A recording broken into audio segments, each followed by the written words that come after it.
How did China become the factory of the world?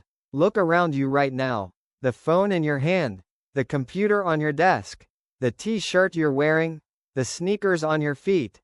There's a good chance that at least one of them has 3 words printed somewhere on it. Made in China. But have you ever stopped to think about that? Just 40 or 50 years ago, China was one of the poorest countries in the world. People rode bicycles to work. Factories were inefficient, and the country was largely cut off from the outside world.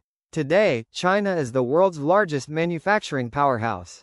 From Apple and Tesla to Nike and IKEA, thousands of global companies rely heavily on Chinese factories to produce their goods.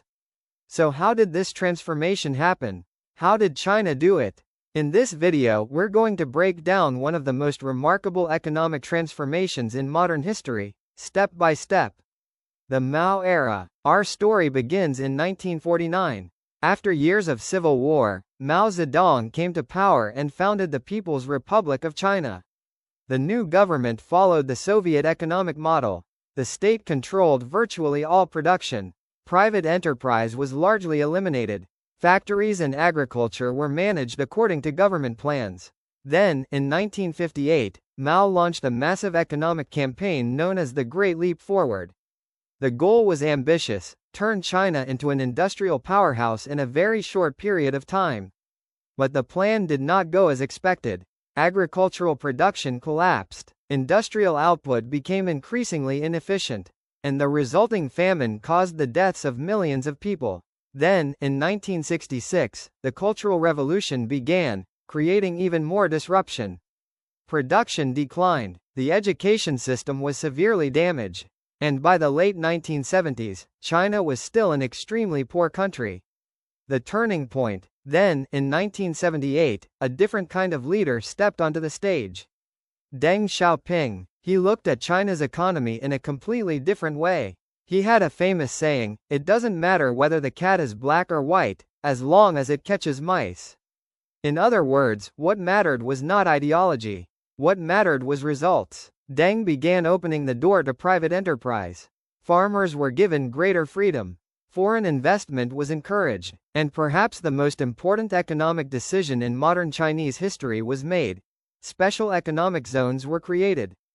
The Shenzhen miracle. At the time, Shenzhen was little more than a small fishing town next to Hong Kong. Its population was only a few tens of thousands. Deng Xiaoping chose Shenzhen as a testing ground for China's new economic policies. Taxes were lowered. Foreign investors were given incentives. Factories began appearing at an incredible pace. Companies from around the world started moving into China. Today, Shenzhen has a population of more than 17 million people.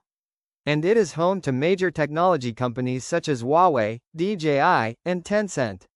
A small fishing town had transformed, within just a few decades, into one of the world's most important technology hubs.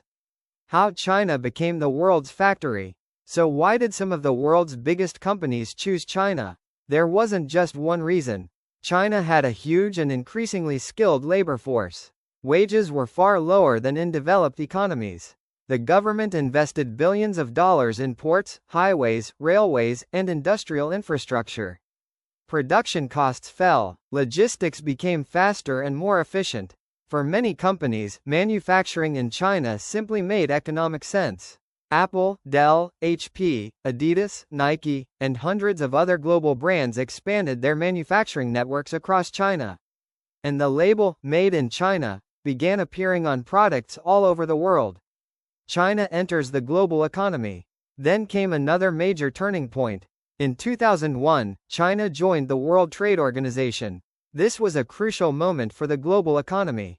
Chinese exports began growing at an extraordinary pace. Companies in the United States and Europe increasingly relied on China for manufacturing, while Chinese businesses gained much easier access to global markets. But this rapid growth also created new tensions.